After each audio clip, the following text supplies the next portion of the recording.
Hola, ¿cómo están? Espero que se encuentren bien. El día de hoy voy a exponer sobre la neumonía adquirida en la comunidad, la famosa NAT.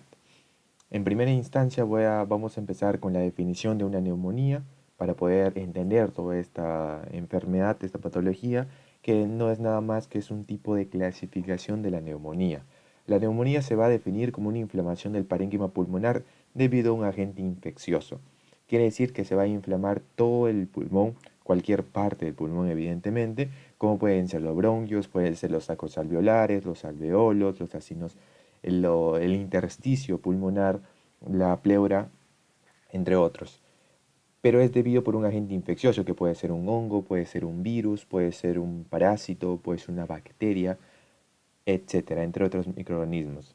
Por lo tanto, la neumonía es la inflamación del parénquima pulmonar, tengamos eso en claro, por las cuales tiene varias vías de entrada. Este agente infeccioso tiene varias vías de entrada, las cuales son hematógena, por el torrente sanguíneo, por una septicemia, una diseminación del microorganismo, inhalación, inhalatoria, por la aspiración o por extensión de una lesión cercana a los pulmones. Ahora, una vez entendido qué es una neumonía, que la neumonía es la inflamación, vamos a pasar a definir el NAC, la neumonía adquirida en la comunidad. O sea, es un tipo de neumonía, de hecho, es una manera de clasificar a la neumonía, porque hay distintas maneras de clasificarla, una de las cuales es su origen, que vendrá a ser una neumonía adquirida en la comunidad o una neumonía intrahospitalaria. También tenemos otro tipo de clasificación, que es por las manifestaciones clínicas, que puede ser una neumonía típica o una neumonía atípica. Tenemos luego por las características histológicas, que puede ser una neumonía lobar, una neumonía difusa, entre otras. Pero bueno, en este caso vamos a abarcar la neumonía adquirida en la comunidad, que son nada más que una neumonía que sucede en los pacientes que lo adquirieron o se enfermaron por un agente de la comunidad, o sea, del medio extrahospitalario, fuera del hospital. Por tal motivo, la definición de un NAC es aquel paciente que presenta una neumonía sin una hospitalización en los últimos 7 días, que quiere decir que supongamos que en el día número 8 presenta las manifestaciones clínicas de una neumonía. 7 días antes de que presente, el paciente no debió haber estado en un centro de salud para que sea definida o categorizada como una NAC. Ojo con eso, porque si ha estado entre los 7 últimos días, no abarca mucho con la definición del mismo. Entonces tienen que estar los últimos 7 días a la aparición de los síntomas, no tiene que haber ido al hospital, no tiene que haber estado en una hospitalización. O también, si en caso lo ha estado, tiene que ser menor a 48 horas su hospitalización, o sea, menor a 2 días. Si es mayor a 48 horas, ya se le podría definir como una NI, una neumonía intrahospitalaria, o 72 horas después del dado de alta, en ese transcurso de horas. Bueno, esa es la definición de una neumonía intrahospitalaria. Pero acá encontramos la neumonía adquirida en la comunidad. Ahora, la etiología como tal, existen varios microorganismos y uno se puede excluir de otro, pero en forma general tenemos el neumococo, que es el principal, que es el Streptococcus pneumoniae, tenemos el Haemophilus influenza, tenemos el Mycoplasma pneumoniae, tenemos la Chlamydia pneumoniae, la Klebsiella bornetii, los virus respiratorios, entre otros. Pero esos son los microorganismos más frecuentes, se podría decir, de forma general. O sea, me refiero, no hay por grupos etarios. Otros que tenemos que también puede causar una NAC, pero de forma infrecuente, tenemos los bacilos gram negativos, tenemos anaerobios, Staphylococcus aureus y la Legionella pneumophilia. Ahora, si abarcamos por grupos de edad así de forma muy generales, aquellos pacientes que tienen mayor a 60 años y aquellos que tienen menor o igual a 60 años, es los mismos microorganismos generales que mencioné, pero la diferencia va a radicar que en las personas adultas puede estar el Staphylococcus aureus debido a aquellos pacientes que sufren cierta inmunodepresión o tienen comorbilidades. Son más propensos a infecciones más recurrentes, tal vez, o son más tiene un sistema inmunológico más débil. Esa es la única diferencia porque, como se puede observar en la imagen, los menores de 60 años, la única diferencia es que la presentan es que tienen el Mycoplasma pneumonia y ambos tienen los demás. Pero entre todas, la principal es el Streptococcus pneumoniae, el neumococo, que es el mismo. Ahora, la fisiopatología de la NAC es igual que una neumonía, porque de hecho es una neumonía como tal, o sea, no hay mucho que abarcar en ese aspecto, no hay mucha diferencia, porque como tal es más que todo en dónde lo adquiere y el tratamiento que vamos a emplear y los manejos y los criterios que le voy a abarcar más adelante. Por lo tanto, las vías de acceso ya antes mencionado, la aspiración naso u orofaringe, la vía hematógena por continuidad, etcétera. Ahora, está enumerado del 1 al 5 las barreras que tiene nuestro organismo para destruir al patógeno. Y el patógeno puede sobrevivir a todas y puede llegar al alveolo y ahí es donde produce la neumonía. ¿Y cuáles son dichas barreras? Las víbreas y los cornetes, que permite estancarlos en un solo lugar, que es en la región nasales, para que no pasen hacia las vías respiratorias bajas. El epitelio de las vías respiratorias, al secretar moco, mediante las células caliciformes, puede, como un mecanismo de defensa, puede contribuir a evitar una neumonía. Ahora, si el microorganismo o el agente infeccioso sobrevive estas dos y pasa a la tercera, tiene a la inmunoglobulina A, que es una de las inmunoglobulinas o anticuerpos que realizan la opsonización y la eliminación del patógeno. Quiere decir que va a realizar lo va a hacer en pocas palabras más llamativo para las células del sistema inmunológico para que vengan y lo destruyan, o sea, más fácil de detectar al patógeno por nuestras células del sistema inmunológico. Ya si el agente infeccioso supera esta barrera, pasamos a la siguiente, que es el reflejo de la tos. Para expulsar, si en caso el agente infeccioso está en el moco producida por las células caliciformes, va a permitir la expulsión de la misma, del agente, con el moco evidentemente. Y si el microorganismo sobrevive a todas esas barreras y se logra llegar a la pared de los alveolos, va a actuar la última, que serían los macrófagos alveolares. Estos macrófagos van a fagocitar estos microorganismos y lo van a degradar y si es necesario va a formar el complejo mayor de histocompatibilidad para que pueda expresar o pueda presentar estos antígenos a las demás células de nuestro cuerpo. Y ahí es donde es el problema, porque también aparte de eso secreta ciertas citocinas, como la interleucina 1 y el factor de necrosis tumoral. Estas que son conocidas porque son citocinas pirógenas, porque producen fiebre, evidentemente, es una de las manifestaciones clínicas de la neumonía. El motivo es por esta, porque las citocinas producidas por los macrófagos son estas y estas van a producir fiebre. Aparte de eso, lo va a presentar a los linfocitos y los linfocitos van a desencadenar una respuesta inflamatoria de característica adaptativa y consiguiente un reflejo de muchas cosas que lo vamos a ver en la siguiente diapositiva. Aparte de eso, se van a secretar interleucina 8 y el GSF, que estas citocinas es más que todo para la quimiotaxia y los neutrófilos, que es importante que lo sepan porque en la siguiente diapositiva se va a observar que estos neutrófilos van a tener mucha relevancia o mucha importancia en el exudado que se va a formar, que lo vamos a ver más adelante. Todo esto va a producir una inflamación y un aumento de la permeabilidad capilar. Importante conocer esto porque el aumento de la permeabilidad capilar va a permitir que salga líquido y proteínas, evidentemente, lo cual va a conllevar a un exudado proteico. Esto, si utilizamos los criterios de Lai, vamos a ver que va a ser un exudado proteico. Va a haber muchas proteínas y células del sistema inmunológico. Ahora, el exudado inflamatorio y las citocinas son las que producen las manifestaciones sistémicas. Y de hecho, todas las manifestaciones que se ven en la neumonía, todo se explica por las citocinas y el exudado inflamatorio que va a estar en los alveolos, dentro de los alveolos. Ahora bien, otro punto a aclarar o importante de tener en cuenta es que principalmente la neumonía va a atacar al alveolo, principalmente. Pero del alveolo se puede pasar el intersticio, como se puede observar en la primera imagen. Del alveolo puede pasarse al intersticio, por continuidad. Y del intersticio se puede pasar a la pleura, como puedes observar acá. Se puede pasar a la pleura y puede causar un derrame pleural. Es muy común ver pacientes con neumonía que tengan derrame pleurales siempre y cuando no se trata a tiempo. Y este derrame pleural tiene un nombre muy conocido, tiene un nombre establecido, que es un derrame paraneumónico debido a una neumonía, evidentemente. Ahora, el aumento de la inflamación y el aumento de la permeabilidad capilar, lo que ya mencioné con anterioridad, va a producir una fuga alveolo capilar localizada. ¿Qué quiere decir fuga alveolo capilar? O sea, va a salir, va a haber una extravasación, una salida de líquido de los vasos sanguíneos hacia los alveolos, como se va a poder observar acá en estas imágenes. Podemos ver el alveolo, podemos ver los patógenos y acá tenemos los neutrófilos, los polimorfonucleares. Ahora en la segunda imagen se puede observar que hay muchos polimorfonucleares, hay incluso eritrocitos, que es una de las etapas que ya voy a mencionar, y exudado proteico. Esto debido a que al aumento de la permeabilidad. En pocas palabras, los vasos sanguíneos se podría decir que están cerrados y cuando existe esta inflamación y aumenta la permeabilidad, esa cerradura que tienen los vasos sanguíneos como que abre y permite la salida de líquido y proteína por tal motivo, a su vez la salida de ciertas células como los polimorfonucleares, que son los neutrófilos específicamente, y así va a producir el edema o el exudado proteico dentro de los alveolos, inicialmente dentro de los alveolos.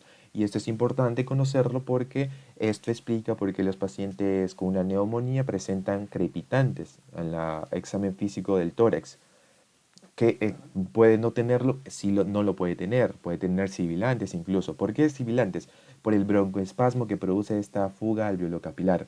Ese broncoespasmo, además de producir en eso en el examen físico, también va a conllevar a una disnea. Ahora, el acúmulo de líquido acá y más el broncoespasmo va a producir una disnea en el paciente. ¿Por qué se produce la disnea? ¿Por qué el acúmulo de líquido o exudado proteico en el alveolo produce disnea? Esto se debe a que es el lugar donde sucede la hematosis, sucede el intercambio gaseoso.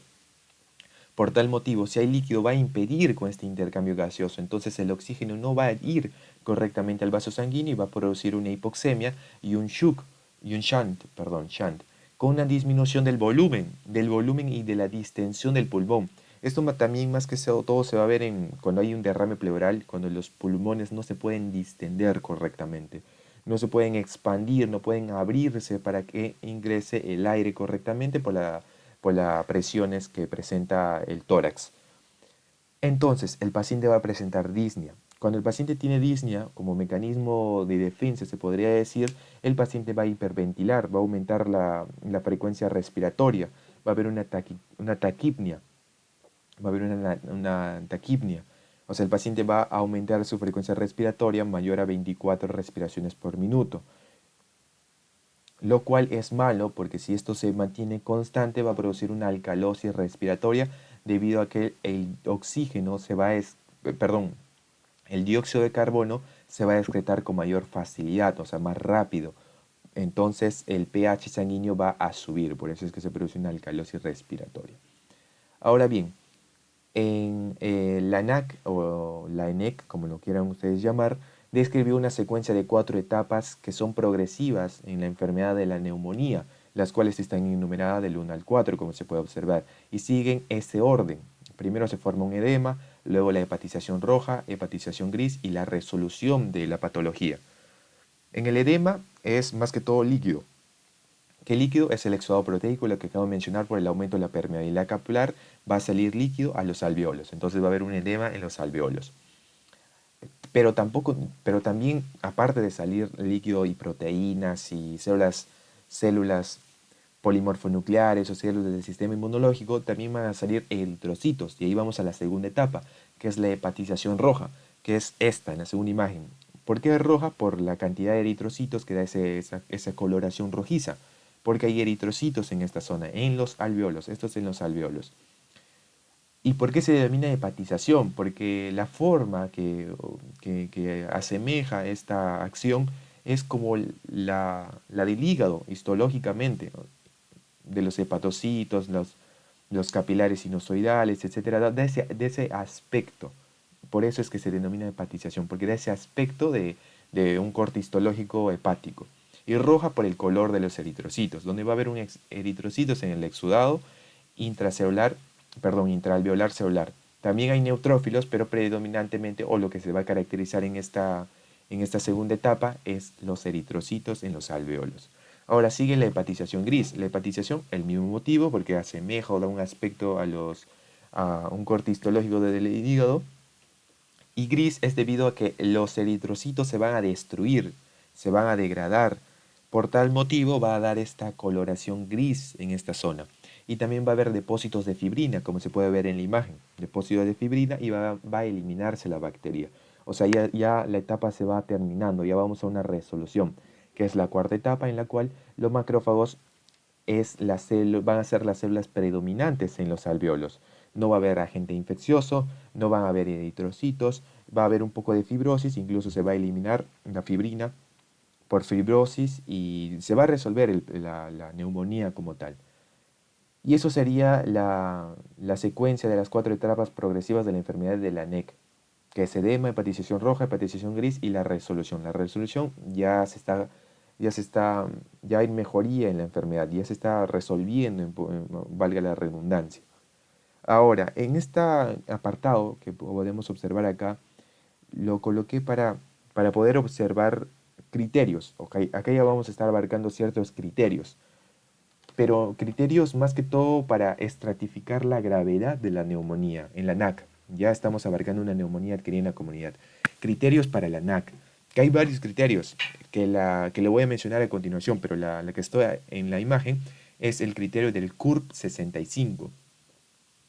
Este vez, CURB 65, el CURB 65, por sus siglas, evidentemente. Este criterio, como acabo de mencionar, es para estratificar el riesgo de una neumonía. En pocas palabras, palabras sencillas, viene un paciente, le hacemos el CURB 65 y con esto nosotros vamos a definir si el paciente necesita un manejo ambulatorio o una hospitalización o una posible UCI. O sea, hay 3 panoramas, de un manejo ambulatorio, un manejo en el hospital o una posible UCI, como se puede observar acá.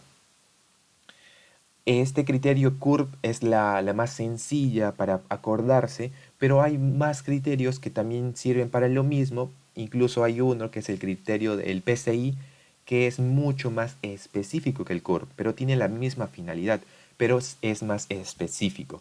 ¿Por qué es más específico? Porque abarca otras características, o abarca otros aspectos más específicos y por tal motivo es más predilecto, es el que más se usa. Pero no por ello quita que no tenga relevancia esto, obviamente que sí la tiene y es importante conocerla, que vendría a ser la C de confusión, si está nueva o está agudizada, si el paciente está confuso o la alteración está confuso, le sumamos un punto. Cada ítem vale un punto, ¿ok? La urea, la urea mayor a 7 milimol por litro o 19 miligramos por decilitro. O un BUM, que es lo mismo, un nitrógeno urémico sanguíneo o sérico mayor a 19 miligramos por decilitro. Si es mayor a 19 miligramos por decilitro, se suma un punto.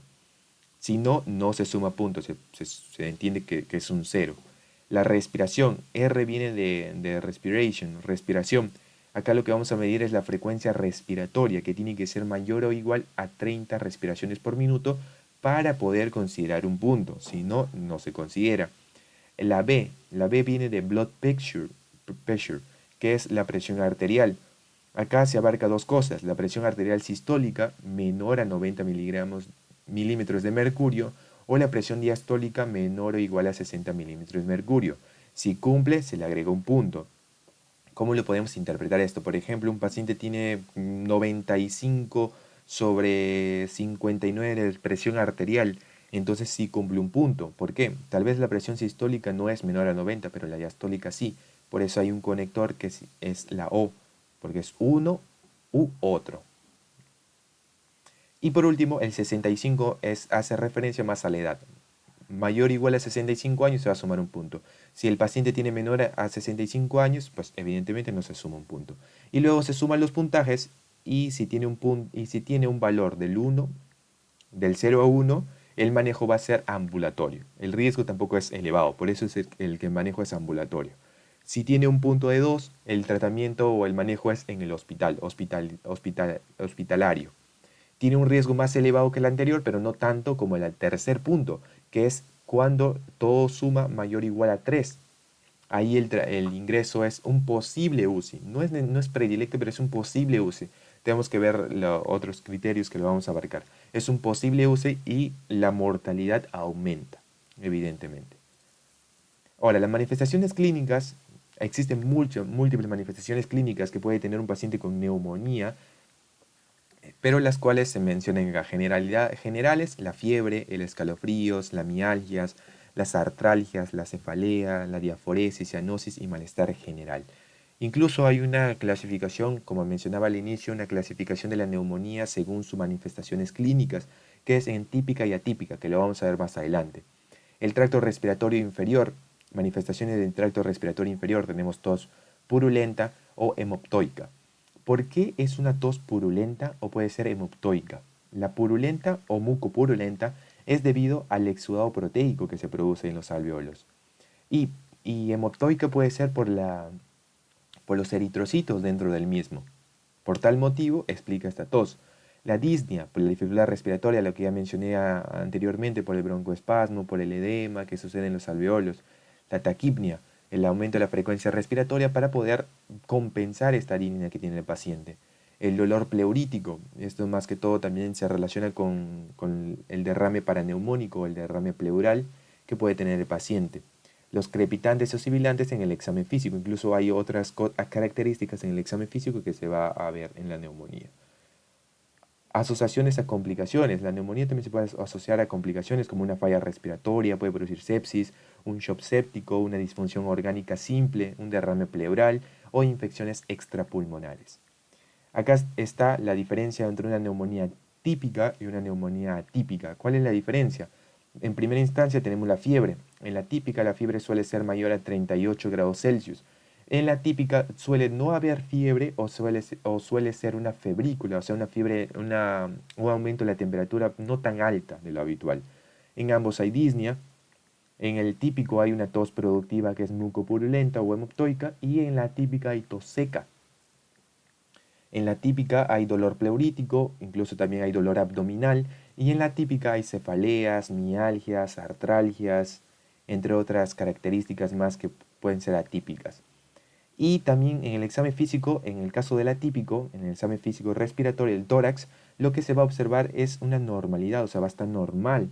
O si puede haber ciertas alteraciones, como puede ser auscultarse crepitantes o sibilantes. Más que todo en el caso del atípico, se va a auscultar sibilantes. Si se ausculta crepitantes, suelen ser bilaterales estos crepitantes. Ahora, en el típico hay otras características muy importantes en el examen físico, como puede ser el frémito vocal aumentado. Ponemos la mano, palpamos el tórax y le pedimos al paciente que diga el número 33 y vamos a ver que el frémito vocal va a estar aumentado, la resonancia. Va a haber matidez. ¿Por qué hay matidez en los pacientes que tienen neumonía? Porque hay edema, hay líquido en los alveolos. Por tal motivo, si nosotros percutimos en un área donde hay agua, líquido, pues evidentemente va a suceder esta matidez, no va a haber un timpanismo. Hay un soplo tubárico en los pacientes que tienen neumonía típica. Va a haber crepitantes normalmente. Sibilantes es rarísimo, más es crepitantes acá. Acá en la típica es más sibilantes, pero puede haber crepitantes. Acá es más crepitantes. Hay egofonía y broncofonía en las pacientes que tienen una neumonía típica. El diagnóstico y los exámenes auxiliares. Radiográfico. El radiográfico más que todo sirve para tres cosas. Radiográfico sirve para confirmar el diagnóstico, para ver la evolución del paciente y para ver posibles complicaciones o complicaciones que puede producir la neumonía. Para esas tres cosas sirve el examen imagenológico o las técnicas radiográficas. Y lo que se va a observar es infiltrados pulmonares.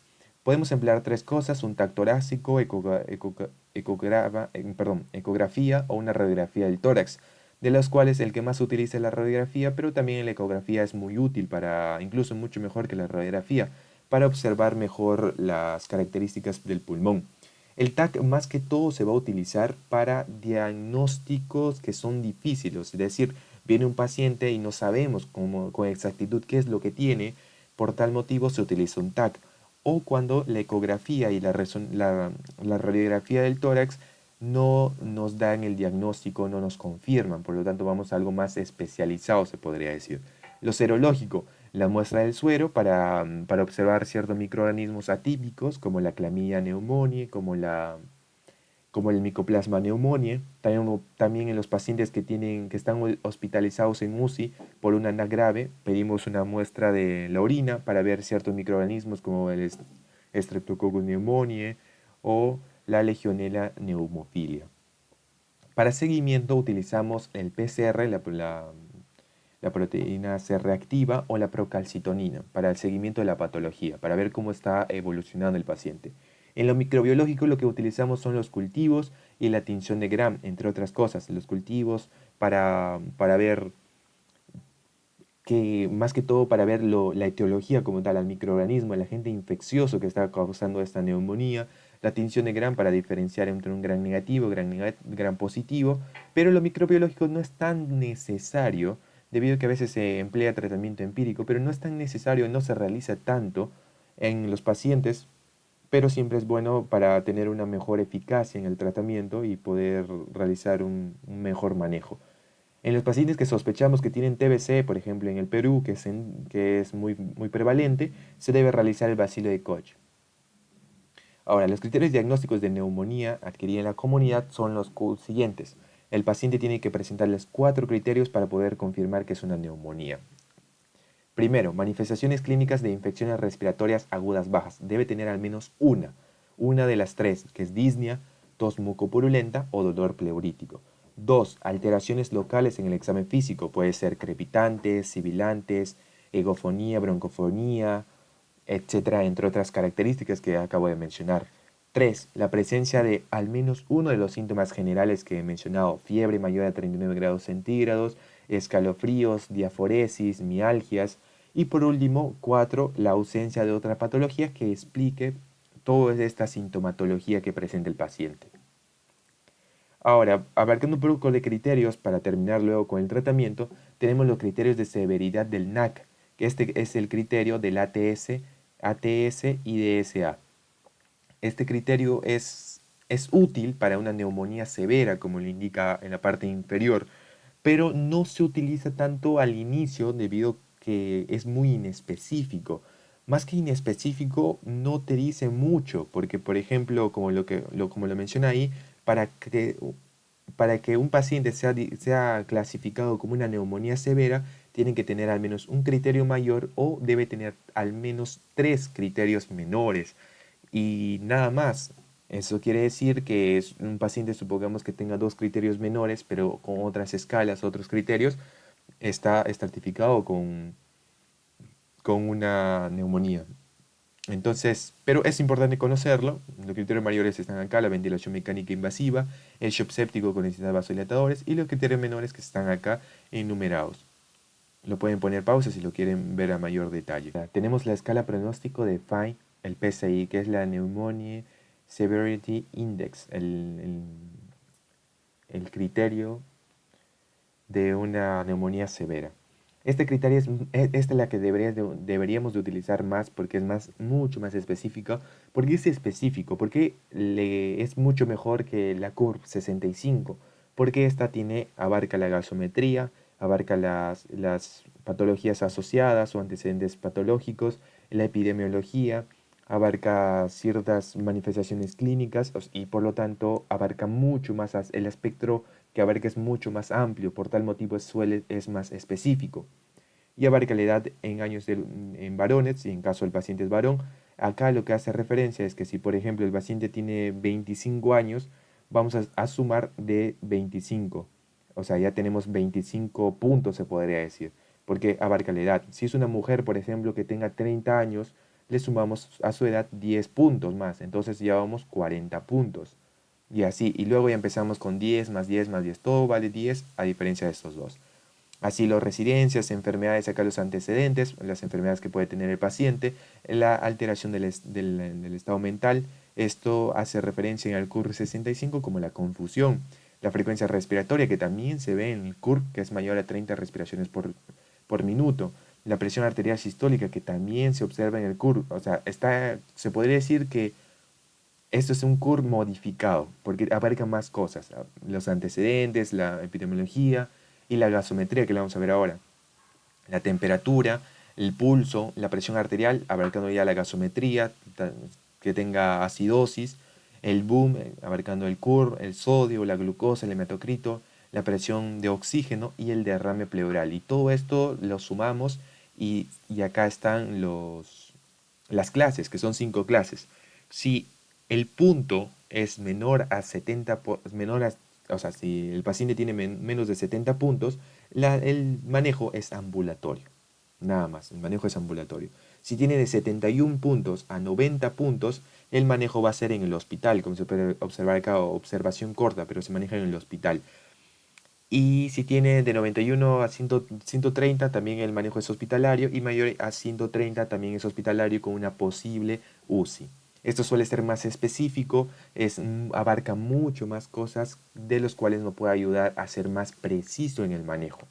Y es muy importante realizar estos tipos de escalas y es muy importante conocer cuál manejo va a realizar el paciente, porque en el tratamiento es distinto, un manejo ambulatorio como un manejo en el hospital y incluso en la UCI.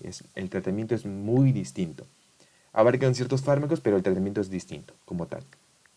El tratamiento. Para terminar el tratamiento de manera ambulatoria, en primera instancia tenemos acá, en pocas palabras, paciente que no tenga comorbilidades ni tenga riesgo de una flora resistente, lo que vamos a dar en primera línea son betalactámicos o macrólidos. Digo este O con énfasis porque lo mismo se va a ver en pacientes con comorbilidades o riesgo de flora resistente, pero lo que se hace acá, o sea, la diferencia entre ambos, es que acá vamos a utilizar betalactámicos más un macrólido, o sea, un betalactámico más un macrólido, o sea, vamos a utilizar dos fármacos. Pero si no tiene comorbilidades o no tiene riesgo, vamos a utilizar solo uno.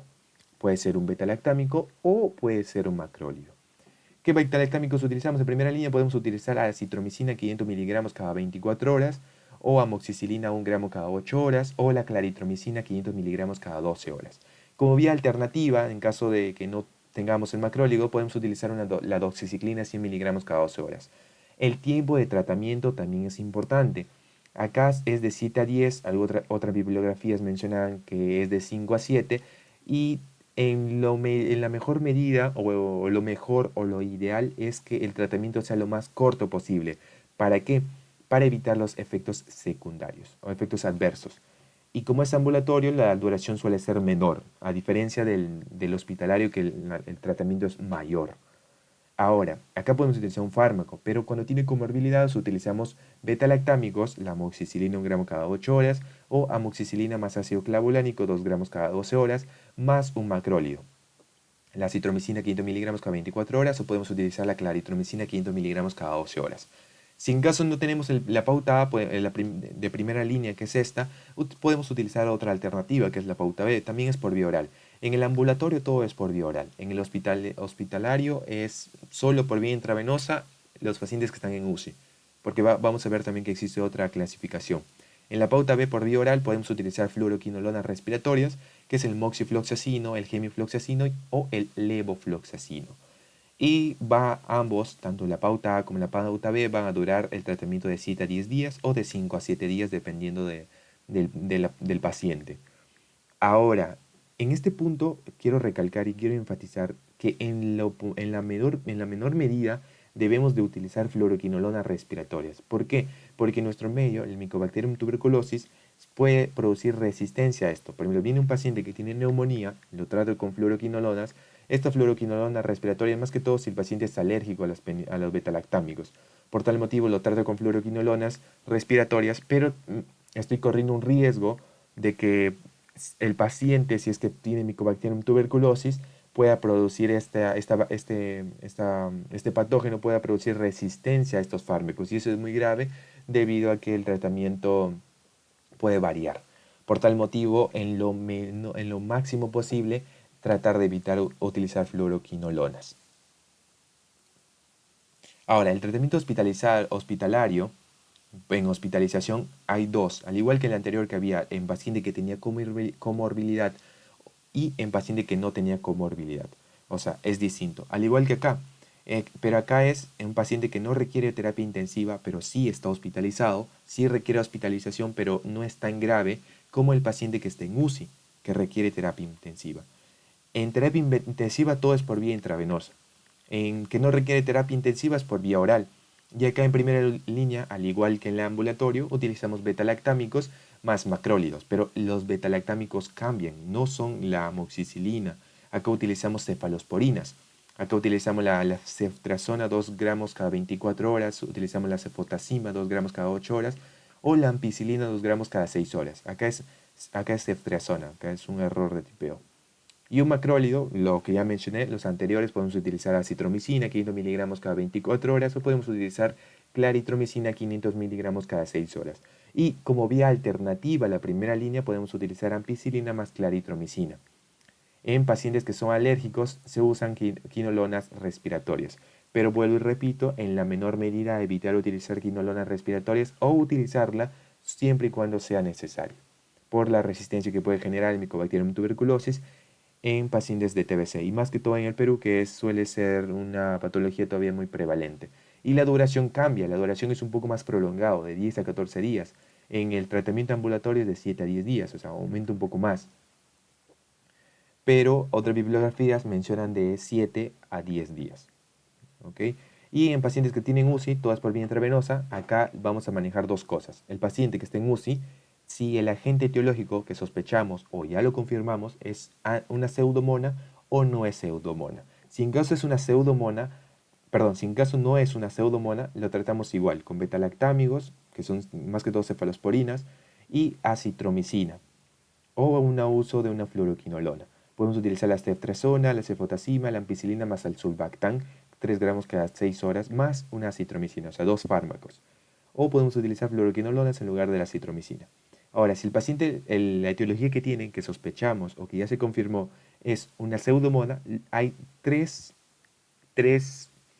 tres maneras de cómo podemos tratar al paciente, de las cuales en las tres se va a repetir dos cosas: betalactámicos antipseudomonales y antineumónicos. Lo que va a variar es agregar otro fármaco. Quiere decir que en los pacientes que tienen como agente infeccioso una pseudomona aeruginosa, lo que vamos a hacer es un tratamiento con 3 fármacos, e incluso hasta 4, como puedes ver en los dos puntos finales.